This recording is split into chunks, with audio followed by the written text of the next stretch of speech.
You were in Montreal last night. Yeah. How was it? It was awesome. You know, crowds up here in Canada are always nice and metal. You know what I mean? Like Different than the States? I think just, you know, if I would say anything, I would say more into it. You know, really.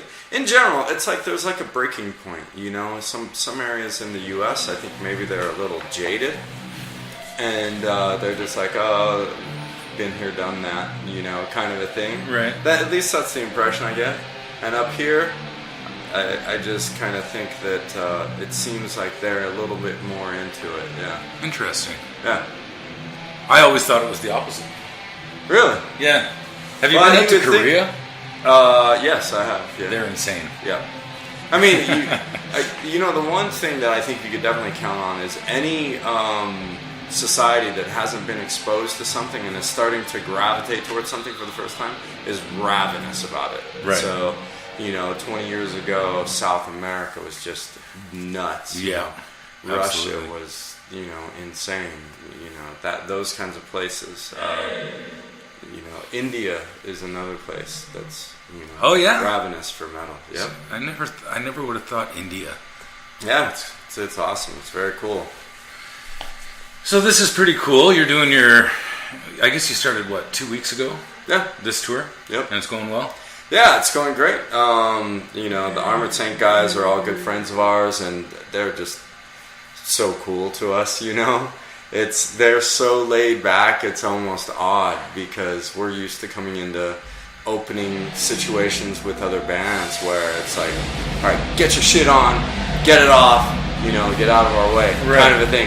Not that the band is ever that way, but, you know, the crew and the schedule and the management and everything. Right. And, you know, it's your place, and so we come in here like a bunch of drill sergeants, you know, we get our shit on, we pull it right off, you know, we try and play up to the minute that we can. We never go on late. You never, you know, in no way do you ever disrespect the headliner. Absolutely not. That's just the way it is. And it's pretty funny, though, because what we notice a lot more on the local level is a lack of that kind of respect. It's hilarious. Is that right? You get local bands that'll get on the bill, and they just have no regard for the time or, you know, the schedule of things, and or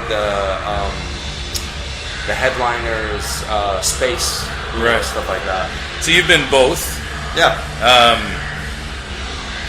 Do the headliners really get that pissed off?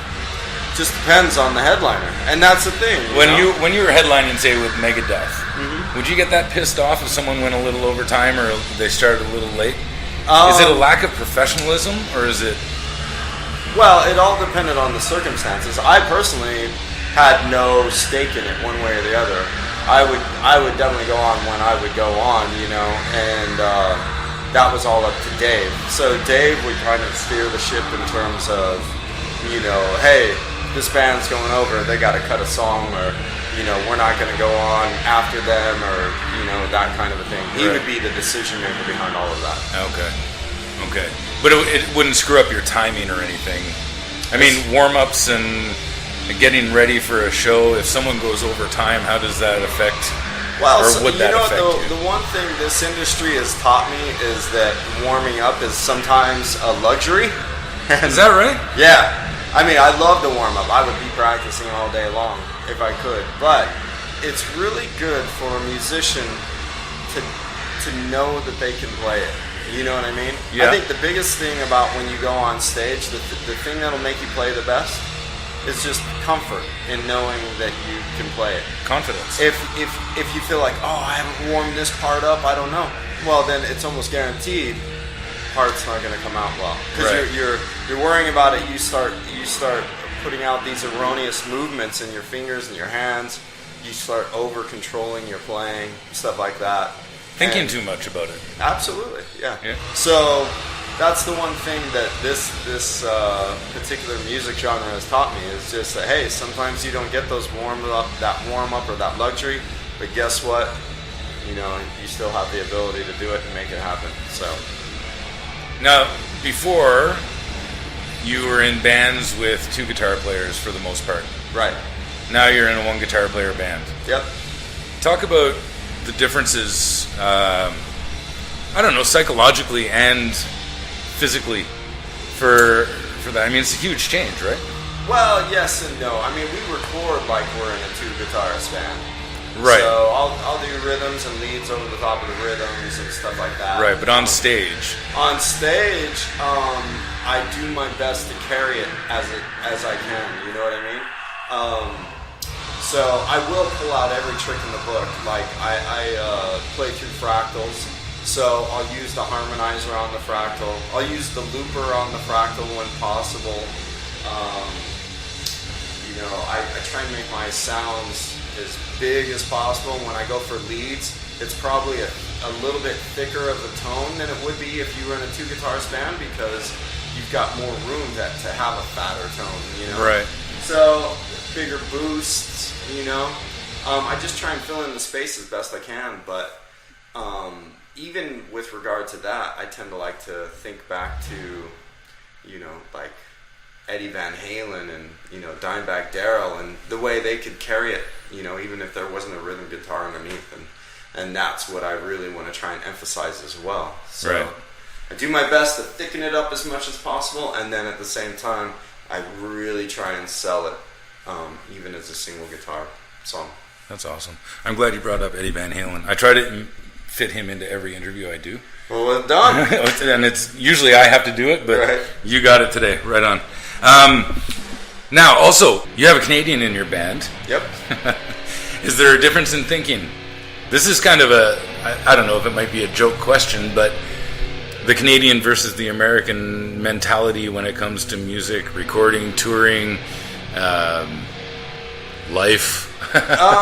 You know what? I don't know that I could, with Sean, I don't know that I could make any direct correlation back to his Canadian roots as to why Sean is Sean. You know what I mean? That would probably take a serious psychologist to figure that one out. But, you know, the one thing I can say about him is he definitely knows his metal. You know, he knows metal better than I do. I'm more diverse in terms of loving classical music and flamenco and jazz and stuff like that, but I also love metal as well. Sean is like a metal historian, you know. Oh, really? Yeah. And I also get a real sense of Canadian pride. You know, he knows all of the Canadian bands that have come out of Canada, of course.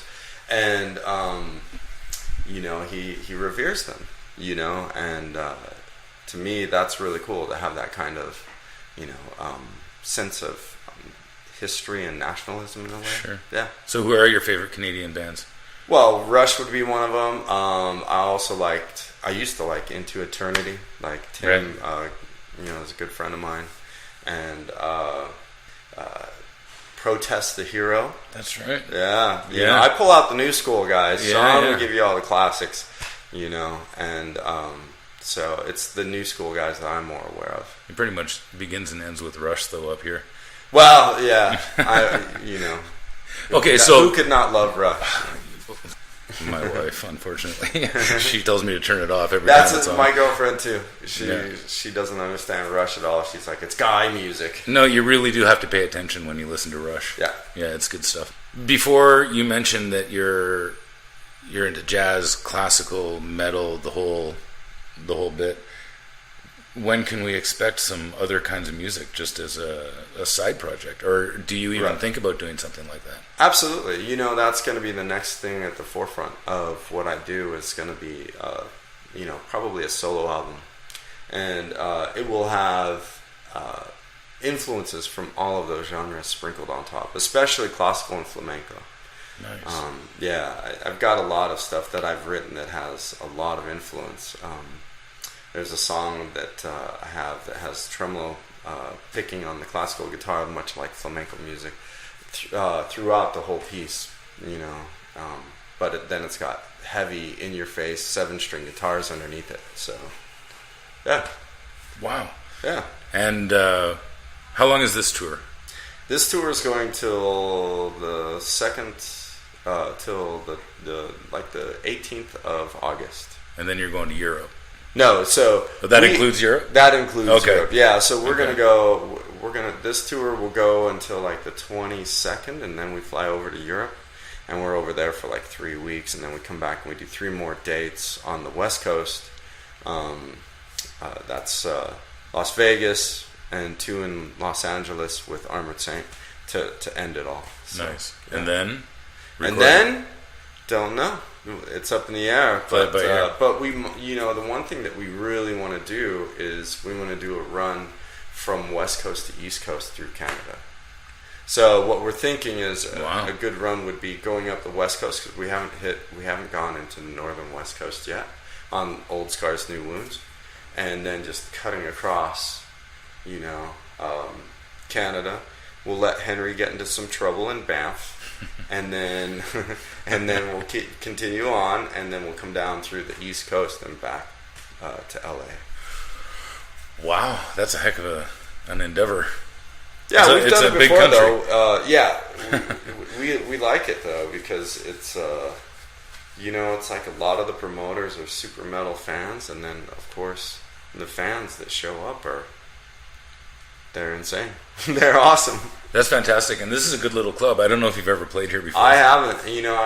We got here today, and I was sure that I'd played this place because I've talked to the promoter before, and I got here and I was like, I don't recognize this place, and Sean's like, you've never played here, and I was like, oh, okay. Oh. Yeah, it's a good place. It's hot as hell. Oh. So be ready. I mean, right, yeah. It's hot outside. It's double inside. Right. Even in the winter, just dripping. It doesn't matter. So be prepared for that. Wear a pair of shorts or something. I know it's not very metal. But yeah, I should have taken a little heed today when we were setting up and stuff, and I went to go talk to the front of house guy, and one of the people that are helping tonight came up and said, "Oh, this is the best place for air," and I didn't think much of it. And it was like there was this air AC duct right there, and I was like, "Oh yeah, it's good for air." Yeah, it is. And maybe after tonight, maybe I'll just take my wireless guitar and go over and sit in that area. That might be the best thing to do, or have a little kiddie pool. Yep. Yeah, you might get grounded on that one. Anyway, thank you very much for this. This has been an absolute pleasure. Yeah, man. Thank you.